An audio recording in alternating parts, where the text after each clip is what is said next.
Assalamualaikum warahmatullahi wabarakatuh. Salam guru penggerak. Perkenalkan, nama saya Irfan Rohim, merupakan calon guru penggerak angkatan 9 dari Kabupaten Garut.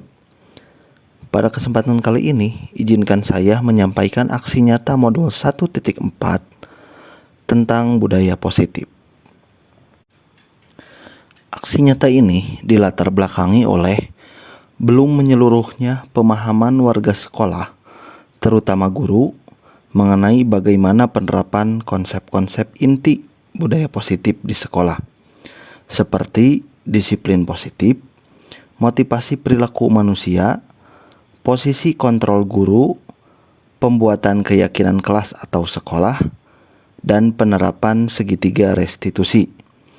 Diharapkan, jika konsep-konsep inti tersebut dipahami oleh seluruh warga sekolah, maka akan terciptanya budaya positif di lingkungan sekolah. Adapun tujuan aksi nyata ini, yaitu meningkatkan pengetahuan dan pemahaman warga sekolah mengenai budaya positif. Juga terbentuknya motivasi intrinsik pada murid dengan pembuatan keyakinan kelas atau sekolah. Tolak ukur keberhasilannya yaitu yang pertama, terlaksananya diseminasi konsep inti budaya positif di sekolah. Yang kedua, terbentuknya keyakinan kelas melalui kegiatan kesepakatan kelas yang dilakukan bersama oleh guru kelas dan murid. Ketiga, murid dan guru konsisten dalam menjalankan keyakinan kelas yang sudah disepakati. Dan terakhir, terlaksananya penyelesaian masalah murid menggunakan segitiga restitusi. Lini masa yang dilewati pada aksi nyata ini adalah yang pertama, berkoordinasi dengan kepala sekolah dan para guru. Dilanjutkan dengan melakukan diseminasi konsep budaya positif bersama para guru. Selanjutnya, menyusun keyakinan di masing-masing kelas. Dan hasil keyakinan kelas yang telah dibuat ditempel di kelas masing-masing. Adapun dukungan yang dibutuhkan dari beberapa pihak, yaitu kepala sekolah, rekan guru, dan para murid.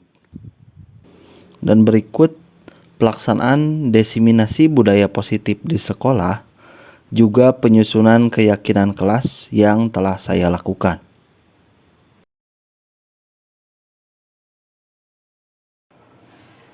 Bismillahirrahmanirrahim. Assalamualaikum warahmatullahi wabarakatuh. Sebelumnya terima kasih kepada Ibu Kepala Sekolah yang memberikan waktunya untuk saya membahas mengenai budaya positif di sekolah. Dan terima kasih pula kepada guru-guru SD 5 Bakti yang mau menyempatkan hadir mengkosongkan jadwal untuk ikut dalam acara diseminasi mengenai budaya positif di sekolah. Terlebih dahulu, perkenalkan, saya Irfan, merupakan CGP Angkatan 9 dari Kabupaten Garut. Pada program CGP, kebetulan saya diemban tugas untuk melakukan aksi nyata modul 1.4, yaitu menyebarluaskan budaya positif di sekolah. Oke, langsung saja ke materi. Ada pernyataan pemantik yang akan saya lontarkan, yang mungkin Bapak Ibu tinggal menjawab setuju atau tidak setuju. Nah, yang pertama, ada hukuman dapat mendisiplinkan anak. Menurut Bapak Ibu, setuju atau tidak? Hukuman dapat mendisiplinkan anak, setuju atau tidak? Setuju, Pak. Setuju. Tapi kan hukumannya seperti apa dulu? Sekarang bilang setuju. Itu kan cuma tergantung hukuman. Hukumannya hukuman apa? Ya, jadi hukuman itu banyak ya. Kalau yang dulu ada yang dikatakan hukuman yang mendidik, ya. Itu bisa dikatakan mendisiplinkan anak. Bisa. Hukuman dapat mendisiplinkan anak, ada jelas hukuman untuk mendisiplinkan anak. Bila mana anak tidak disiplin, misalkan disanksi, disiplin di belajar, disiplin di kehidupannya sehari-hari, ada terus jelas berarti beri sanksi. Setuju. Oke. Yang kedua, pemberian hukuman dengan hal positif seperti membaca atau membersihkan halaman sekolah dapat meningkatkan disiplin anak. Setuju atau tidak? Setuju, tapi hukumannya harus yang bersifat pembelajaran positif. Jadi ya, yang ketiga, memberi penghargaan dapat meningkatkan motivasi belajar anak. Setuju. Sangat setuju. Oke. Nanti pertanyaan-pertanyaan ini sebenarnya bakal kita gali lebih jauh di materi yang akan disampaikan. Yang selanjutnya ada paradigma baru pendidikan. Nah, di sini ada simulasi yang bisa dilakukan ya. Saya minta 2 orang saja untuk mensimulasikan. Ada yang berperan sebagai A, ada juga berperan yang sebagai B. Pak Atep sama Bu Ayu boleh. Ya. Silakan di depan, di samping fokus saja. Melihat ke sana ya. Yang pertama, coba Pak Atep sobeklah secari kertas dan tulis kata barang berharga di kertas tersebut. Dua, Cuma Pak Atep sendiri dua-duanya. sendiri saja.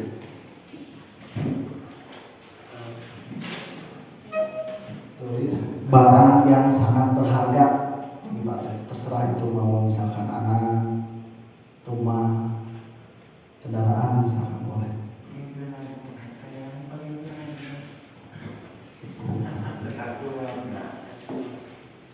Nah, lalu kertas tersebut dilipat-lipat dan digenggam sekencang mungkin. Digenggam sekencang mungkin.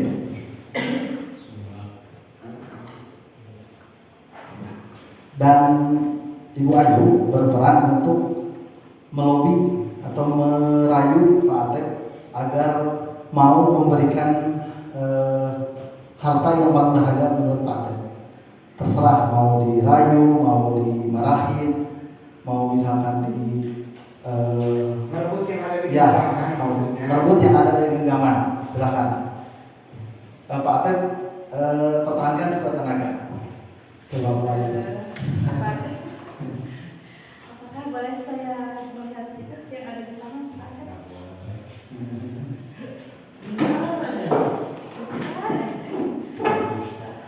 Sebentar. Mau lihat itu? Sebentar.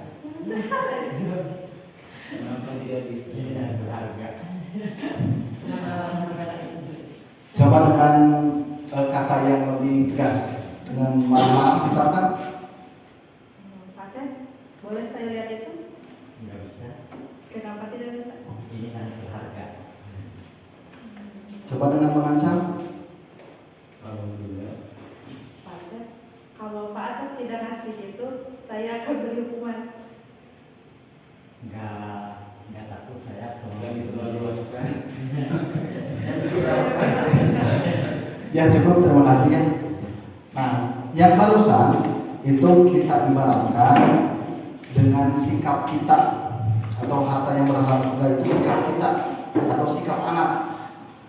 Ketika anak itu enggan, tidak mau berubah, tidak mau melakukan, maka seperti apapun yang kita, misalkan guru membujuk, guru menghardik, mengancam, bahkan sampai memarahi anak tersebut, maka anak itu akan tetap mempertahankan apa yang dia yakini. Nah, paradigma tentang perubahan itu meyakini demikian. Jadi di sini kita dapat menyimpulkan bahwa harta yang paling berharga atau sikap yang ditunjukkan tadi seperti Pak Atep itu hanya bisa dilakukan dengan keridhaan diri sendiri, bukan berasal dari orang lain. Seperti tadi Boyu sudah merayu, membujuk, mengancam, tetap saja Pak Atep enggan atau tidak mau. Nah, anak pun seperti itu dalam paradigma baru. Yang selanjutnya yang akan kita bahas pada kesempatan kali ini yaitu konsep inti budaya positif. Yang pertama, perubahan paradigma belajar yang tadi kita sekilas membahas. Yang kedua, ada nilai-nilai kebajikan. Yang ketiga, motivasi perilaku manusia. Yang keempat, ada keyakinan kelas. Kelima, disiplin positif. Keenam, kebutuhan dasar manusia. Yang ketujuh, posisi kontrol guru. Dan terakhir, segitiga restitusi. Lanjut ke pembelajaran paradigma baru. Ada satu kutipan yang saya kutip dari Ki Hajar Dewantara, yaitu pembelajaran dengan paradigma baru merupakan pembelajaran yang dirancang berdasarkan prinsip pembelajaran berdiferensiasi, sehingga para peserta didik belajar sesuai kebutuhan berdasarkan tahap perkembangannya, sesuai teori psikologi modern untuk mewujudkan profil pelajar Pancasila. Dan di sini ada satu kata yang dikutip, yaitu pembelajaran berdiferensiasi. Nah, pembelajaran berdiferensiasi itu merupakan pembelajaran yang mampu merangkul semua perbedaan. Misal ada anak yang berbeda suku, anak yang berbeda agama, anak yang berbeda kemampuan. Ada juga anak yang memang berbeda keadaan ekonomi, itu juga dapat mengakibatkan perbedaan gaya belajar. Nah, pembelajaran berdiferensiasi itu harus bisa menampung dan menaungi semua jenis perbedaan anak. Dan di akhir itu untuk yang kurikulum baru atau kurikulum merdeka itu pasti bertujuan atau mengacu pada yang ini, profil pelajar Pancasila. Itu ada 6. Yang pertama, beriman dan bertakwa kepada Tuhan Yang Maha Esa dan berakhlak mulia. Kedua, berkebinekaan global. Ketiga, mandiri. Keempat, bergotong royong. Kelima, bernalar kritis. Dan terakhir, kreatif. Nah, yang selanjutnya ini ada teori tentang pembelajaran yang dulu dengan pembelajaran paradigma baru. Kalau dulu realitas kebutuhan kita sama. Jadi kalau dulu anggapan guru itu semua siswa itu sama.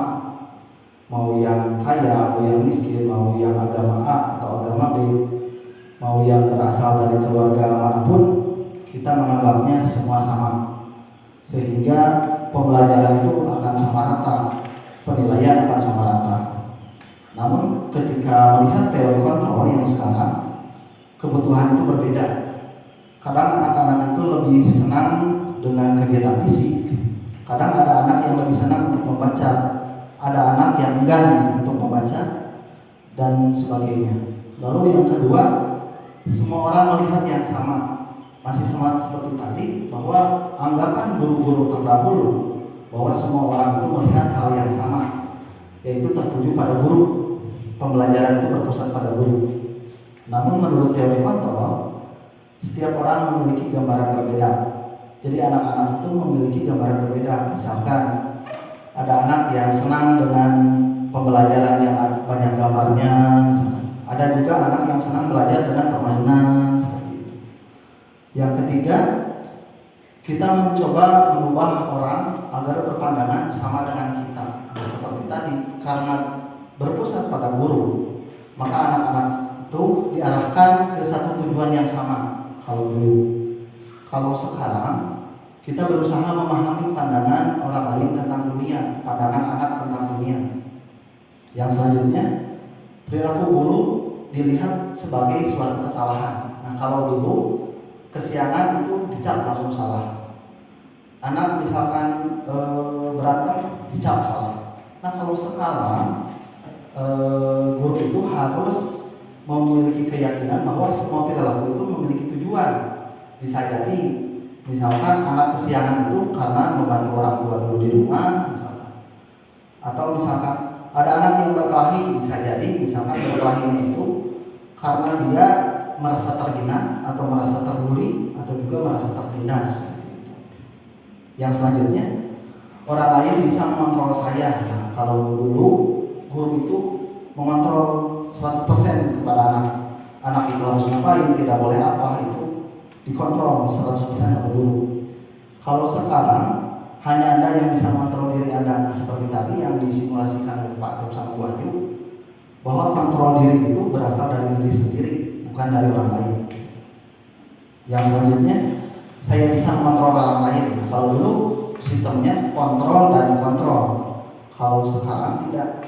Sekarang itu kebebasan milik bersama. Jadi semua mempunyai kebebasan masing-masing. Yang terakhir, yang selanjutnya, pemaksaan ada pada saat bujukan gagal.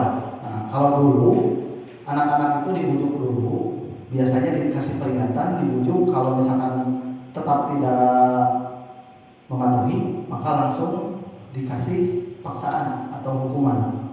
Nah, kalau sekarang itu harus ada kolaborasi. Jadi ketika anak memang enggan, coba kolaborasi dengan guru yang lain. Mungkin guru yang lain tahu alasan anak berbuat seperti itu, kenapa? Atau mungkin berkolaborasi dengan orang tua. Bisa jadi di keadaan di rumahnya berbeda dengan keadaan di sekolah. Dan yang terakhir, kalau dulu model berpikir itu menang dan kalah. Jadi kalau nilainya bagus, berarti prestasinya bagus dan dia siswa yang pemenang.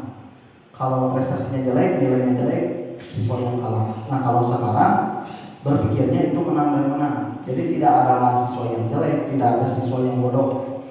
Namun semua siswa itu memiliki kelebihan dan kekurangan masing-masing. Nah, yang selanjutnya ada disiplin positif. Kalau dulu disiplin itu menurut Bapak Ibu apa? Menurut Bapak Ibu tanggapan disiplin itu apa? Tidak perlu melihat dari sini dulu, disiplin itu apa? Yang ada di benak Bapak Ibu. Ya, taat aturan ya. Taat aturan. Kalau dari sini, ini menurut Ki Hajar Dewantara, bahwa disiplin itu berasal dari kata disiplina yang artinya belajar. Jadi disiplin itu mengacu pada disiplin diri yang memiliki tanggung jawab terhadap apa yang dilakukan berdasarkan nilai-nilai yang diyakini. Nah, kalau dulu disiplin yang dulu itu adanya paksaan. Jadi anak itu harus menurut karena aturannya seperti ini. Terus anak tidak diberikan kesempatan, kenapa aturannya harus seperti itu? Nah, kalau sekarang disiplinnya itu anak harus tahu betul kenapa diadakan peraturan yang seperti itu. Jadi kenapa anak harus melakukan hal yang seperti itu. Misalkan kenapa anak tidak boleh datang kesiangan. Nah, kalau dulu kan sesuai aturan jam 7 harus ada di sekolah. Nah, kalau sekarang anak itu harus sadar, oh kalau kesiangan kenapa? Oh ternyata ketinggalan pelajaran misalnya. Nantinya mungkin nilainya akan dikurangi atau yang lainnya. Lalu ada disiplin positif, merupakan salah satu cara penerapan disiplin yang bertujuan untuk menumbuhkan kesadaran serta memberdayakan peserta didik tanpa imbalan penghargaan, ancaman atau hukuman. Nah, kalau yang dulu bisa ada yang dikatakan dengan model pembelajaran yang ada reward dan punishment atau hukuman dan hadiah. Jadi ketika anak-anak rajin maka ada hadiahnya, ketika anak-anak melanggar maka ada hukumannya. Nah, kalau pada disiplin positif itu tidak boleh, karena jika diiming-imingi hadiah maka anak itu tidak akan belajar dengan serius, karena dia akan memikirkan terus bertujuan dengan hadiah.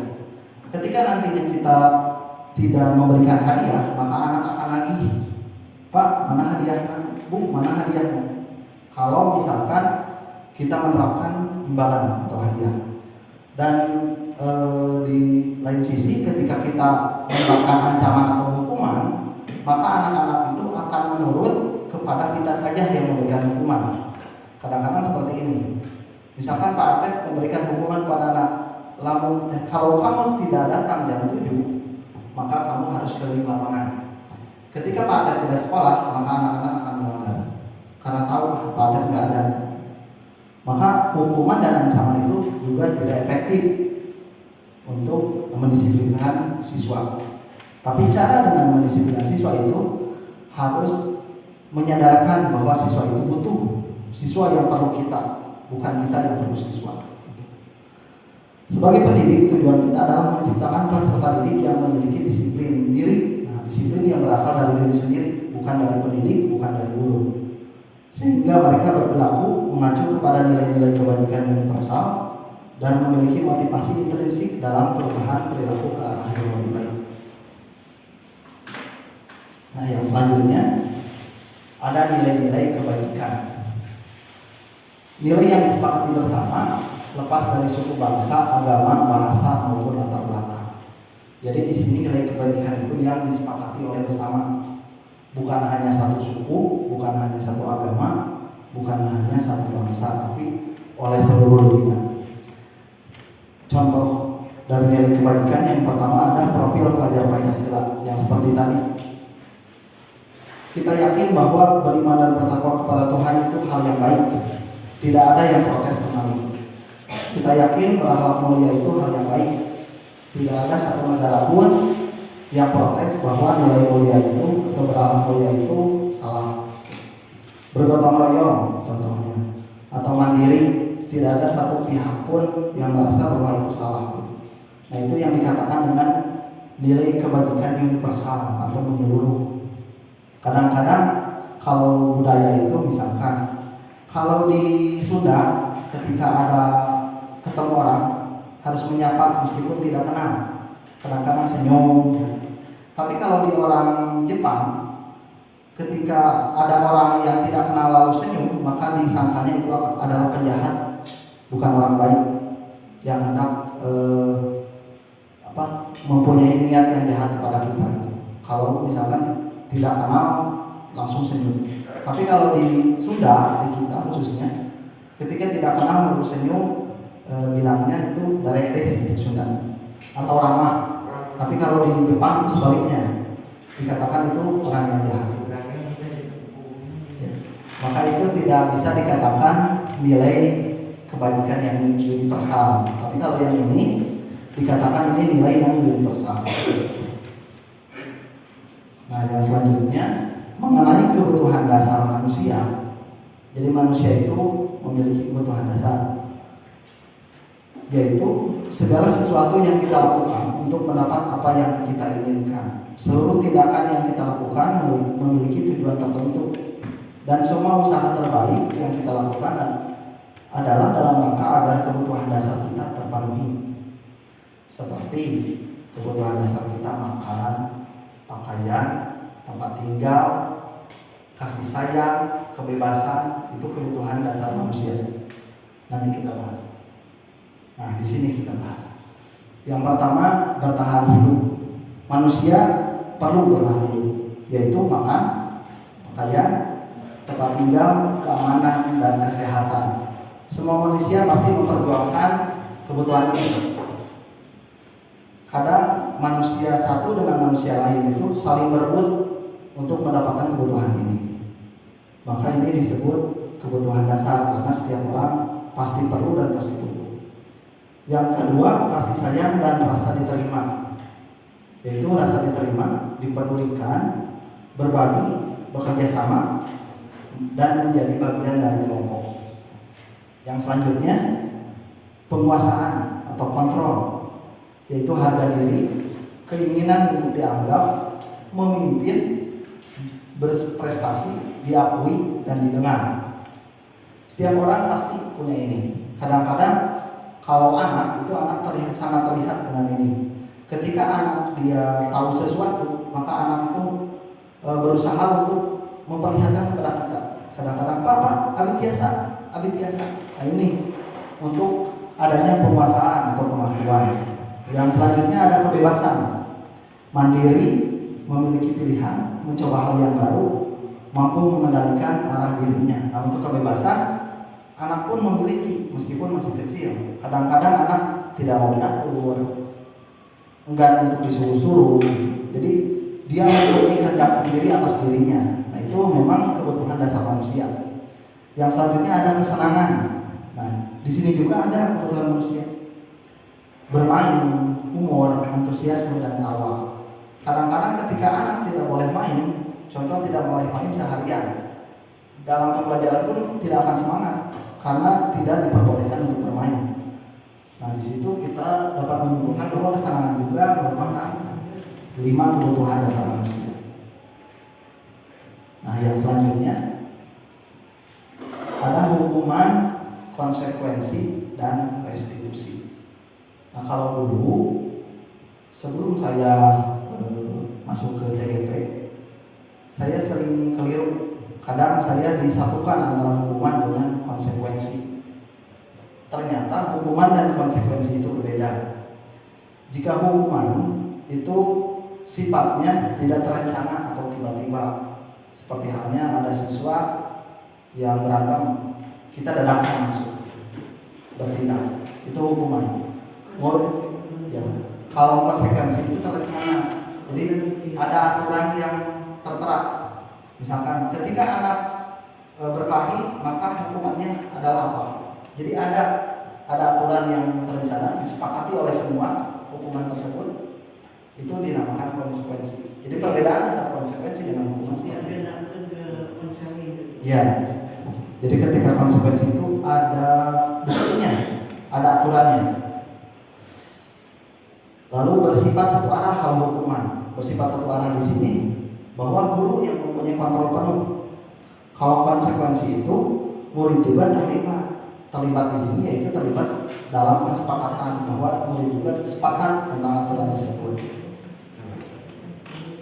Dan biasanya hukuman itu berupa hukuman fisik atau psikis. Hukuman fisik itu kalau dulu banget, ketika saya masih sekolah, masih ada guru-guru yang biasanya menjewer, mencubit. Kadang ada yang guru, kalau saya sendiri dulu pernah, ketika saya bermain bolanya kena ke kaca, saya langsung disuruh untuk berdiri di depan kelas. Kaki diangkat satu, lalu tangan disimpan di telinga. Itu saya pernah mengalami waktu kelas 3 SD. Kalau psikis itu biasanya hukuman yang mengarahnya ke jiwa. Yaitu kita memarahi, kita memaki, itu biasanya ke psikis. Sampai anak-anak takut dengan kita, itu biasanya hukuman psikis. Kalau pada konsekuensi, guru itu bertindak memonitor. Jadi kita hanya mengawasi ketika anak melanggar, langsung baru ada konsekuensi. Nah, untuk sekarang kita diarahkannya ke sini. Jadi kalau dulu dari hukuman berubah menjadi konsekuensi, sekarang harus berubah ke restitusi, yaitu proses menciptakan kondisi bagi murid untuk memperbaiki kesalahan. Jadi di sini itu bukan kita yang memperbaiki, tapi anak sendiri yang harus mau memperbaiki. Yang kedua itu proses kolaboratif yang mengajarkan murid untuk mencari solusi sendiri.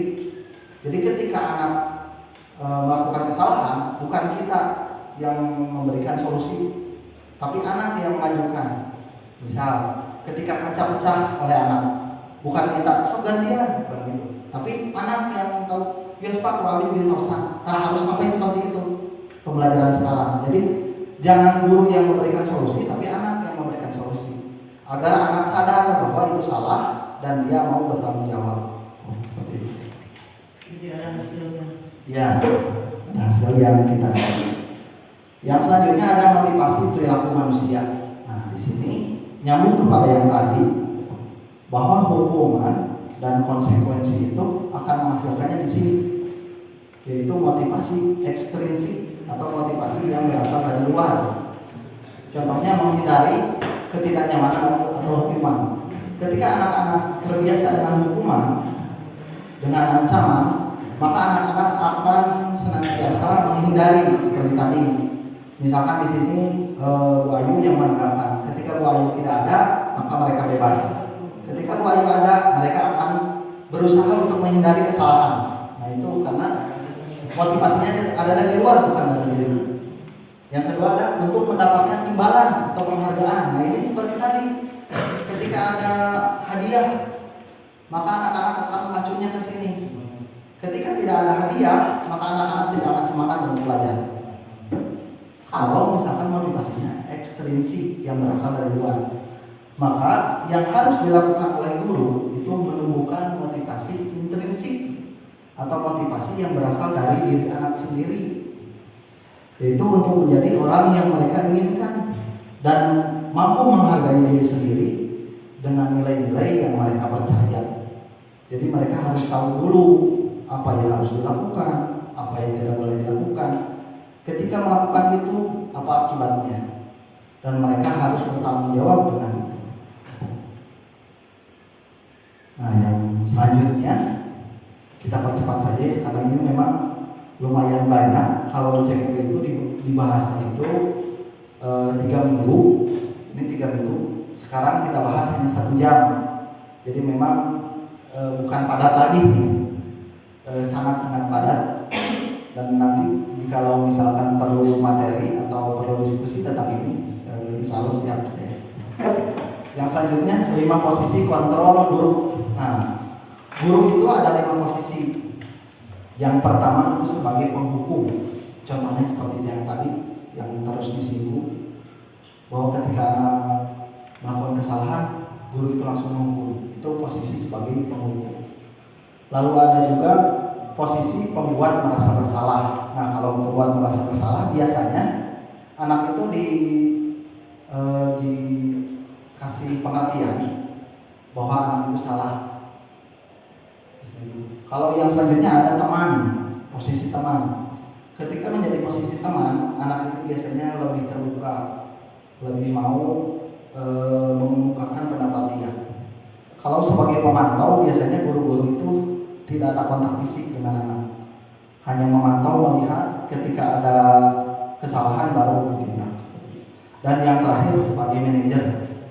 Nah, kalau manajer itu gabungan dari semuanya, bahwa guru di sini itu mampu membimbing anak, mampu menggali potensi anak, juga mampu mengemukakan atau memunculkan sikap bertanggung jawab kepada anak. Nah, contoh dari penerapan 5 posisi kontrol itu, yang pertama, misal ada kasusnya itu siswa tidak memakai atribut lengkap saat upacara bendera, misalkan tidak memakai sepatu hitam kalau di aturannya, atau tidak memakai sabuk, atau bajunya salah, atau tidak memakai topi dan dasi. Nah, ketika dulu sebagai penghukum, saya pernah mengalami ini. Ketika ada pelanggaran, maka harus hormat kepada bendera selama 1 jam. Jadi ketika ada pelanggaran saat upacara, selesai upacara, siswa itu dipanggil kembali untuk melakukan hormat kepada bendera selama 1 jam. Itu kalau sebagai penghukum. Kalau posisinya pembuat merasa bersalah, biasanya guru itu memberikan pernyataan seperti ini. Berapa kali ibu atau bapak harus memberitahu kamu selalu saja mengecewakan ibu. Jadi kata mengecewakan biasanya membuat anak bersalah. Oh iya, saya mengecewakan guru saya. Nah, di sini pembuat merasa bersalah. Jika posisinya sebagai teman, bisa seperti ini. Ayo dong, ikuti aturan sekolah. Tolong bantu ibu bapak ya, sekali ini saja. Ya sudah, tidak apa-apa, lain kali jangan sampai berbuat seperti ini lagi ya. Jadi memang lebih halus karena sebagai teman. Kalau sebagai pemantau itu langsung ke peraturan seperti tadi. Jadi tidak ada kontak fisik tapi langsung mengacu ke peraturan. Kamu sudah melanggar peraturan sekolah. Kamu tahu konsekuensinya. Setelah upacara kamu beri atributnya ke koperasi dan jangan diulangi lagi. Jadi langsung ke aturan. Tapi ketika menjadi manajer, nah ini yang harusnya dilakukan. Apakah kamu tahu kesalahanmu? Jadi harus di follow up dulu, ditanya dulu. Tahu tidak kesalahannya? Bisa jadi dia tidak memakai topi misalkan karena tidak tahu harus membawa topi hari Senin misal. Atau bisa jadi dia tidak memakai sepatu karena dia tidak tahu wajib memakai sepatu saat hari Senin. Bisa jadi seperti itu. Maka harus ditanyakan dulu kesalahanmu apa. Ketika dia mengemukakan bahwa kesalahannya itu berarti dia sudah tahu aturannya. Lalu kita tanyakan kira-kira bagaimana kamu memperbaiki kesalahanmu. Jadi solusinya harus berasal dari anak seperti yang tadi. Maka anak pun akan bertanggung jawab. Misalkan ketika tadi tidak memakai sepatu, kira-kira bagaimana kamu memperbaiki kesalahan kamu? Dia menjawab, insya Allah Pak, untuk Senin depan saya memakai sepatu. Nah, jadi dia yang melontarkan janjinya, bukan kita yang mengaturnya. Itu 5 posisi kontrol guru. Nah, yang sekarang ini ada satu pernyataan yang memang terkait dengan posisi kontrol. Menurut Bapak Ibu ini masuknya ke mana? Saya kecewa sekali dengan kamu.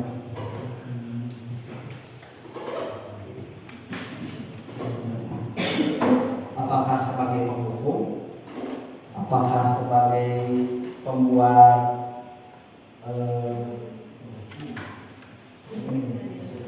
nah, ada 5 ini ya: penghukum, pembuat merasa bersalah, teman, pemantau, dan manajer. Kalau yang ini, saya kecewa sekali dengan kamu. Iya, betul. Pembuat merasa bersalah ya. Kalau yang ini, yang selanjutnya, apa rencanamu untuk menyelesaikan masalah ini? Teman atau manajer? Ya, manajer ya. Karena solusinya itu berasal dari anak itu sendiri. Kalau teman biasanya lebih ke permasalahannya yang diungkap. Nah, selanjutnya ini, ayolah lakukan demi Bapak Ibu ya. Nah, ini apa? Teman, betul. Teman ya. Karena di sini ada lakukan demi ibu, demi bapak. Jadi demi teman, demi sahabat. Yang selanjutnya, kamu tidak pernah mendapatkan nilai jika tidak mengerjakan tugas. Penghukum, ya, betul, penghukum ya. Nah, yang selanjutnya ada juga keyakinan kelas. Kalau di kelas 6 memang saya baru dilakukan. Di sana ada kesepakatan kelas 6, yaitu itu dilakukan ketika hari kemarin, yaitu ada kesepakatan kelas. Kenapa harus ada keyakinan kelas, bukan peraturan kelas? Nah, ini ada perbedaan antara keyakinan dan peraturan. Kalau peraturan itu yang buatnya kita sendiri sebagai guru, siswa itu tidak dilibatkan, dan mau tidak mau siswa harus mematuhi aturan. Itu peraturannya. Kalau keyakinan kelas, kita tidak membuatnya, tapi siswa yang mengajukan. Seperti halnya saja waktu kemarin. Coba sekarang kita membuat kesepakatan kelas. Maka tiap anak itu mengajukan satu aturan, satu kesepakatan. Pak, Abi mah alim ayam datang terlambat, masukkan di sini. Pak, Abi mah alim ayam buang sampah di kelas, masukkan. Pak, Abi mah alim ayam makan di kelas, masukkan. Ketika semuanya terkumpul, lalu kita follow up lagi ke siswa. Apakah setuju dengan ini?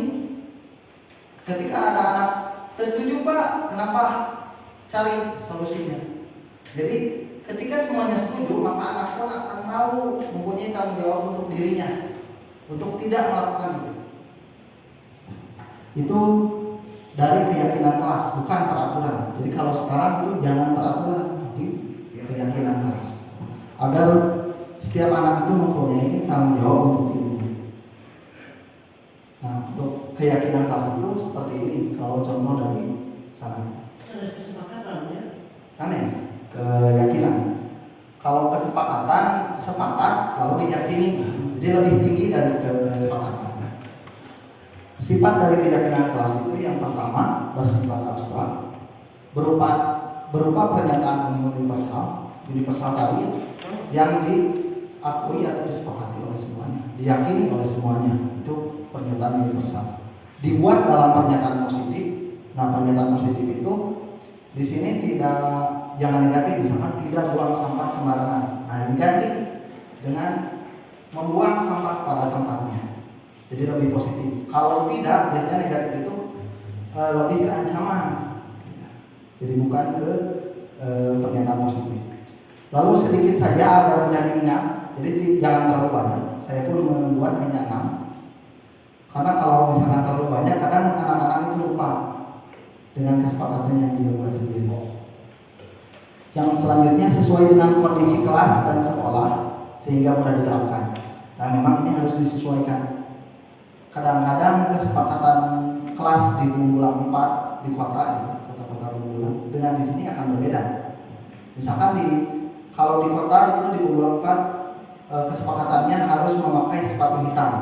Kalau di kita boro-boro memakai sepatu hitam. Kadang-kadang juga ada yang memakai sendal gitu. Jadi memang harus sesuai dengan kondisi kelas dan kondisi sekolah. Yang selanjutnya, warga sekolah atau kelas dilibatkan untuk membuat keyakinan kelas. Nah, di sini jadi peran siswa itu digali, bukan hanya guru yang membuat, tapi siswa juga ikut terlibat. Dan yang selanjutnya ini untuk segitiga restitusi, yaitu untuk mencari solusi dari sebuah masalah. Itu proses dialog yang dijalankan oleh guru agar dapat menghasilkan murid yang mandiri dan bertanggung jawab. Nah, segitiga restitusi juga ada 3 tahap, ada 3 membentuk segitiga, dan ini menyatu menjadi satu kesatuan. Yang pertama, menstabilkan identitas. Yang kedua, validasi tindakan yang salah, dan yang ketiga, menanyakan keyakinan. Nah, yang pertama, menstabilkan identitas itu berdasarkan prinsip membuat kesalahan adalah bagian dari proses pembelajaran. Jadi ketika anak membuat kesalahan itu jangan langsung ditegur, jangan langsung dimarahi, tapi harus dijadikan proses pembelajaran agar tidak dilakukan di kemudian hari. Nah, contoh pernyataan-pernyataannya seperti ini. Ketika anak membuat kesalahan, harus dibangun dulu percaya diri dia agar dia tidak, kalau sekarang itu kena mental sekarang. Jadi kasih dulu pertanyaan, berbuat salah itu wajar. Tidak ada manusia yang sempurna. Ibu, bapak juga pernah melakukan itu. Ibu bapak tidak mau mencari siapa yang salah, tapi ibu bapak ingin mencari solusi dari permasalahan. Dan terakhir, kamu berhak merasakan itu. Jadi anak ditingkatkan dulu rasa percaya dirinya. Jangan sampai ketika melakukan kesalahan kita langsung menjudge. Kamu salah, harusnya jangan seperti itu. Anak langsung down, langsung takut, langsung ciut. Akhirnya ketika pembelajaran, ketika kita mau anak itu aktif di kelas, dia akan takut duluan dengan kita. Maka harus di sini dulu menanamkan sikap berani ya, atau bertanggung jawab, karena kita memang adanya di sekolah dasar. Kalau di dasar sudah ditekan, maka di atasnya pun tidak akan berkembang. Jadi kita seharusnya membuat anak itu berkembang dulu kalau sekarang, jangan dulu ditekan dengan tekanan yang banyak. Nah, yang selanjutnya validasi tindakan yang salah. Setelah tadi, ketika kita sudah meningkatkan rasa percaya dirinya, kita harus validasi tindakan yang salah, yaitu berdasarkan prinsip perilaku berupaya memenuhi suatu kebutuhan. Di sini ditanya dulu anaknya, kamu pasti punya alasan mengapa melakukan hal itu. Jadi ketika tadi kita mengatakan melakukan kesalahan itu wajar, tapi Bapak yakin kamu memiliki alasan kenapa melakukan itu. Nah, di sini ditanya alasannya apa, kenapa melakukan hal itu. Itu bisa juga dengan padahal kamu bisa melakukan hal yang lebih buruk dari ini. Ini bisa jadi seperti ini. Atau kamu patut bangga karena telah melindungi sesuatu yang penting buatmu. Kamu melakukan karena mempertahankan sesuatu yang penting bagimu. Jadi di sini si anak itu digali atau dirangsang supaya anak mengungkapkan alasannya kenapa melakukan itu. Misal contoh kasus ketika ada yang kesiangan, anak itu tidak langsung dimarahi, tapi ditanya dulu kesiangan itu wajar. Bisa jadi kamu kesiangan itu karena telat bangun, karena misalkan kamu membantu orang tua dulu. Nah, Bapak mau tanya, kira-kira alasan kamu kenapa kesiangan seperti apa? Jadi anak akan mengungkapkan, Pak, Abi mah kesiangan teh gara-gara ngebantu si mama. Pak, Abi kesiangan teh gara-gara main game pas malam. Nah, di situ kelihatan mana yang salah, mana yang benar. Ketika anak-anak mengungkapkan alasannya. Ketika alasannya memang salah, maka kita boleh memberikan hukuman. Tapi ketika alasannya memang positif, misalkan, Pak, Abi teh ngabantu sanggala mama mawas wadah, Abi teh ngabantu sanggala mama beberes, Abi teh ngabantu sanggala mama nyiapkeun bekal kaya bapak. Nah, itu berarti kita harus berkoordinasi dengan orang tua. Jadi dari sini kita akan mendapatkan apa yang harus kita lakukan. Apakah bertindaknya ke anak atau kita berkomunikasi dengan orang tua. Nah, yang terakhir menanyakan keyakinan. Ketika sudah tahu pelanggarannya, alasannya, lalu kita menanyakan yang tadi sesuai kesepakatan. Apakah keyakinan kelas kita? Jadi ketika melakukan kesalahan seperti tadi kesiangan, melanggar itu karena keyakinan. Kan bertanya seperti itu. Ketika anak tahu keyakinan karena itu kesepakatan dari mereka, mereka juga sudah mengungkapkan alasannya kenapa kesiangan, mereka pasti bisa menjawab bahwa kesalahan itu berasal dari mana. Apakah dari anaknya, apakah dari orang tua, apakah dari siapa. Nilai-nilai apa saja yang disepakati ini seperti tadi. Seperti apa gambaran sebuah kelas yang ideal menurut kamu? Dan kamu ingin menjadi orang yang seperti apa? Nah, bisa ditanyakan seperti itu. Jadi anak akan mampu bertanggung jawab atas apa yang dia lakukan. Jadi segitiga restitusi itu membuat kita menyelesaikan masalah tanpa masalah. Kalau yang dulu sebagai penghukum itu memang masalah selesai. Tapi ketika sudah lulus, misalkan banyak anak yang punya dendam terhadap gurunya. Termasuk teman saya dulu, ada guru yang memang dia itu disebut guru killer. Sampai waktu SMP saya, guru ketika anak melakukan kesalahan, anak itu bukan hanya dijewer, tapi ditonjok pipi anak oleh guru tersebut. Nah, ketika keluar dari sekolah, lulus dari sekolah, kadang-kadang anak itu dendam. Dan yang nekat biasanya guru dicegat di jalan oleh anak. Kalau anak-anaknya yang memang nekat. Nah, jadi segitiga restitusi ini menghindarkan seperti itu, bahwa guru itu lebih mulia dari yang dulu. Bukan hanya sebagai penghukum, bukan hanya sebagai penegak aturan, tapi guru itu sebagai orang yang menanamkan sikap bertanggung jawab pada siswa. Dan terakhir, penutup, ya. Dalam penerapan program disiplin positif, hendaknya guru memiliki standar kepribadian profesional dan sosial, yaitu kepribadian yang baik, yang mampu menjadi contoh atau suri tauladan bagi anak-anak didiknya. Profesional, yaitu dapat menjadi guru yang profesional, yang mampu mengembangkan potensi yang ada pada diri anak, dan sikap sosial yang juga mampu mengerti anak, mampu membuat jembatan komunikasi antara guru dan siswa yang baik, di mana guru mampu merefleksi dirinya dalam posisi kontrol saat ini, bagaimana perjalanannya sebagai among atau manajer. Nah, kalau di kurikulum Merdeka itu diwanti-wanti itu guru harus menjadi among menurut Ki Hajar Dewantara. Kalau dalam kata-kata Ki Hajar itu ada Ingarso Sungtulodo, Ingmadio Mamengkarso, Tuturi Handayani, yaitu di depan sebagai contoh, di tengah sebagai pembimbing, dan di belakang sebagai pendorong. Jadi guru harus bisa menjadi tiga posisi tersebut. Ketika guru ada di depan, berarti harus memberikan contoh yang baik.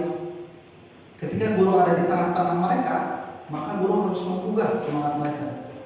Harus bisa mengajak mereka untuk bersemangat untuk belajar. Dan ketika ada di belakang, Guru-guru itu harus bisa mendorong agar anak mampu belajar dengan serius. Yang menuntut murid menjadi insan yang mandiri, merdeka, dan bertanggung jawab. Nah, 3 ini yang ada pada standar nasional sekarang, yaitu mandiri, merdeka, dan bertanggung jawab. Mungkin itu yang bisa saya sampaikan. Dan ini ada skenario segitiga restitusi yang waktu itu saya lakukan. Kasusnya itu ini hanya simulasi ya. Sapa itu sering dicontek hasil kerjanya oleh orang lain. Dan Sapa di kelas itu marah-marah kepada temannya sampai Sapa itu menggebrak meja. Nah, di sini saya mencoba mempraktekkan skenario tentang segitiga restitusi kepada Sapa.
Nah, barusan diskenariokan bahwa Sapa itu marah-marah.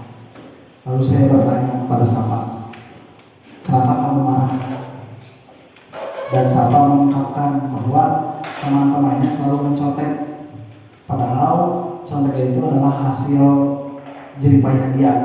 Tapi teman-temannya tidak mau berpikir, langsung dengan gampangnya untuk mencontek dia. Sampai akhirnya Sapa marah-marah dan menggebrak meja. Lalu saya juga memberikan pernyataan bahwa ketika Bapak ada di posisi kamu, Bapak juga akan melakukan hal yang sama. Di situ itu validasi kepribadian yang tadi. Jadi menumbuhkan dulu bahwa hal tersebut juga wajar untuk dilakukan. Ketika marah karena dicontek itu wajar.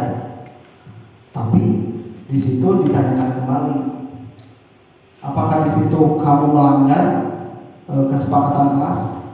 Dan Sapa menjawab, iya Pak, karena tidak menghargai teman. Harusnya jangan sampai menggebrak meja. Kalau misalkan ada yang mencontek, cukup dengan memberitahukan kepada guru bahwa teman saya mencontek pekerjaan saya. Dan terakhir saya juga menanyakan bagaimana solusinya. Dan Sapa pun menjawab, kedepannya saya akan lebih bersabar, kata Sapa, untuk tidak melakukan hal tersebut dan tidak mengulanginya lagi. Nah, di sini skenario segitiga restitusi. Jadi ketika ada pelanggaran, kita harus cari tahu dulu akar permasalahannya apa. Bisa jadi akar permasalahannya bukan karena dia yang salah. Kalau sekilas mungkin kita percaya bahwa Sapa yang salah karena marah-marah sampai mengebrak meja. Sekilas kita bakal langsung memarahi Sapa. Padahal ketika ditelusuri ternyata yang salahnya itu temannya. Karena temannya mencontek hasil pekerjaan dia sehingga dia kesal. Maka disinilah tugas segitiga restitusi yang harus diterapkan di kelas. Mungkin cukup sekian pemaparan dari budaya positif di sekolah yang dapat saya sampaikan. Mohon maaf bila banyak kekurangan. Wassalamualaikum warahmatullahi wabarakatuh.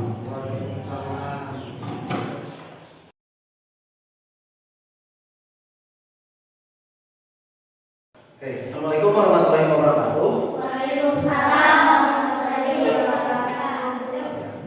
Sesuai janji Bapak ya waktu minggu kemarin bahwa sekarang kita akan menyusun mengenai ini kesepakatan kelas. Ada yang tahu dulu nggak kesepakatan kelas itu apa? Kalau sepakat apa sepakat? Coba. Sepakat sama tidak dengan setuju? Sama ya. Jadi kesepakatan kelas itu adalah semua hal yang kita lakukan di kelas dan semuanya itu sepakat atau setuju untuk dilakukan. Nah untuk sekarang Bapak akan membagikan ini. Ada sticky note nanti dibagikan satu orang satu. Lalu tuliskan di sini apa yang harus dilakukan di dalam kelas. Contohnya menjaga kebersihan, berdoa sebelum belajar, tidak mengganggu teman dan sebagainya. Silakan tulis sebebas mungkin. Lalu boleh dihias ya sesuai kreasi kalian masing-masing. Mengerti? Oke. Bapak kasih satu orang satu.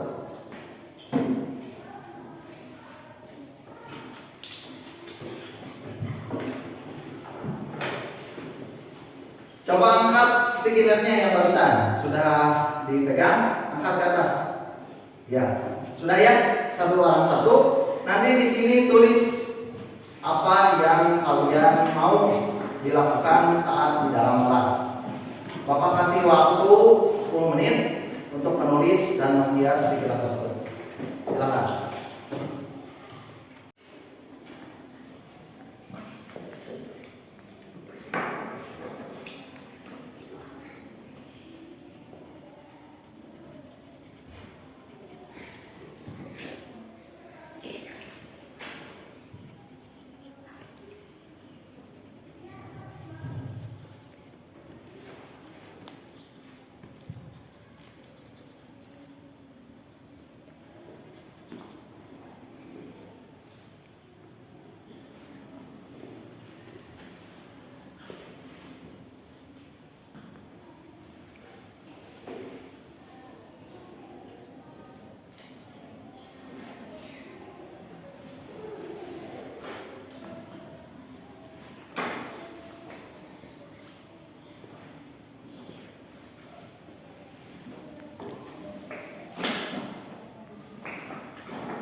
Sudah selesai?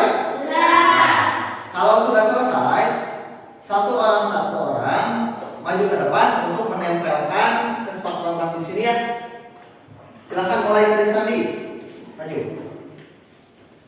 Ada alatnya? So, dengar. Sip. Orang kedua Suryati.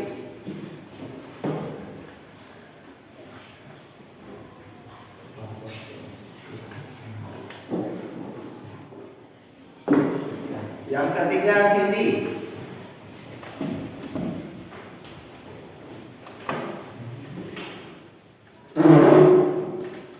Yang keempat Rangga. Sini. Yang kelima siapa?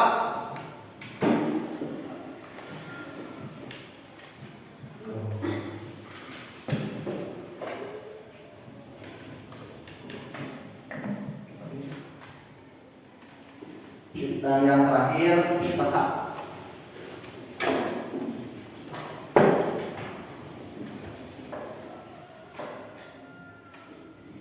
Oke. Sudah ada ya dari masing-masing orang ada satu kesepakatan yang harus dijalani. Yang pertama ini ada tepat waktu masuk dan keluar kelas. Setuju? Setuju. Berarti kita tidak boleh apa kalau seperti ini? Tidak boleh terlambat. Yang kedua, berdoa sebelum dan sesudah belajar. Nah ini jangan lupa ya, sebelum dan sesudah belajar harus berdoa. Yang ketiga, belajar dengan tertib dan tekun. Setuju? Setuju. Yang keempat, bertanya jika tidak mengerti. Setuju? Setuju. Jadi ketika belajar, misalkan ada yang tidak mengerti, langsung acungkan tangan dan bertanya kepada Bapak. Yang kelima, menghargai semua guru dan teman. Setuju? Setuju.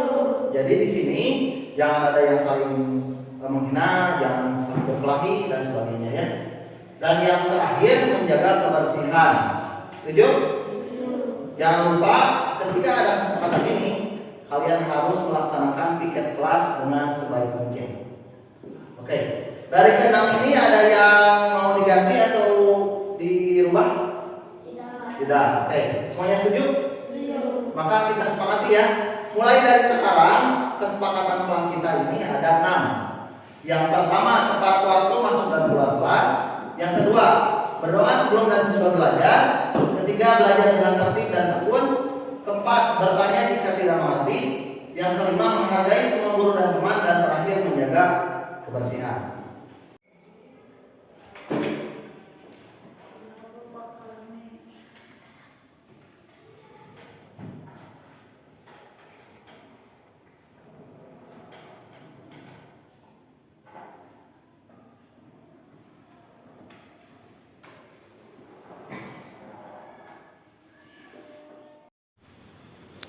Demikianlah pemaparan aksi nyata modul 1.4 mengenai budaya positif dari saya.